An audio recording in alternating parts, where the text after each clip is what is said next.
खुलुमबाय लोगोफोर गिबियावनो आंनि S.D Bodo Advertise YouTube चेनेलाव आं बयखौबो बरायग्रोनाय जाबाय लोगोसे दिनै जोंनि राङाफारा बियाब दुलाराय बाथौ गौथुमनि जोंनि आनसलिकआ जोंहा खुंगा 13थि दुलाराय बाथौ गौथुमनि मोनसे जि सेन्ट्रेल मिटिं जागोन बेयाव थांनो ओंखारदों आरोना बियाबनि जानानै गारि गंनै लाबाय माखासेया माबायदि जायो नायलांदो सब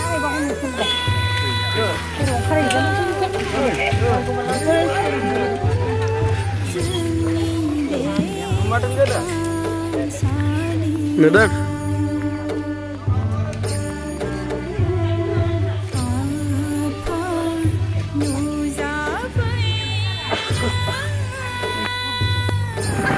थांनो ओंखारबाय लोगोफोर थांनो ओंखारबाय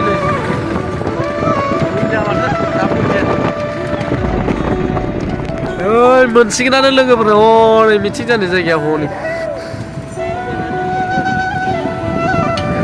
अबस्था गाज्रिथार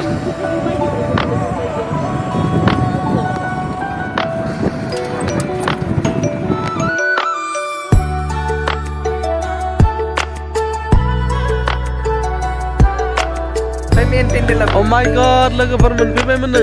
जायगाखौथ' मोनफैबायमोन खिन्थु एकदम खामसाव जायगायानो नै अबस्था गैया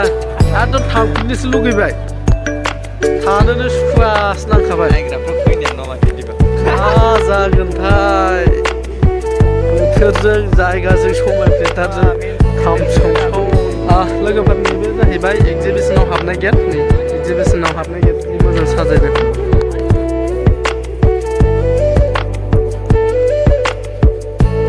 नैबे एक्जिबिसनाव हाबनाय लोगोफोर नै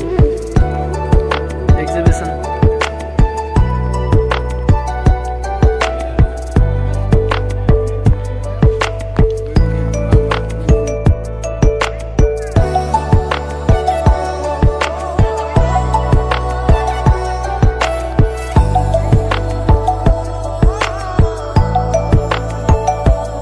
बाथौ मन्दिरालाय लोगोफोर सेननि गेट गिदिर बानायखादों नै नायलाय देखायनि र' नै बेनो लोगोफोर गेस्ट हाउस बेजों हाबलांबानो गेस्ट हाउस मोनगोन आरो जा गिदिर खबाइ जेखाइ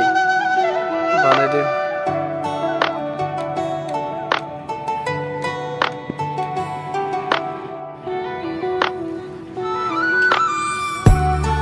मोजां बिबार गायदों नै लोगोफोर जा मोजां साजायदों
लोगोफोरनि साना उल्थाना मोजां नुवासै नै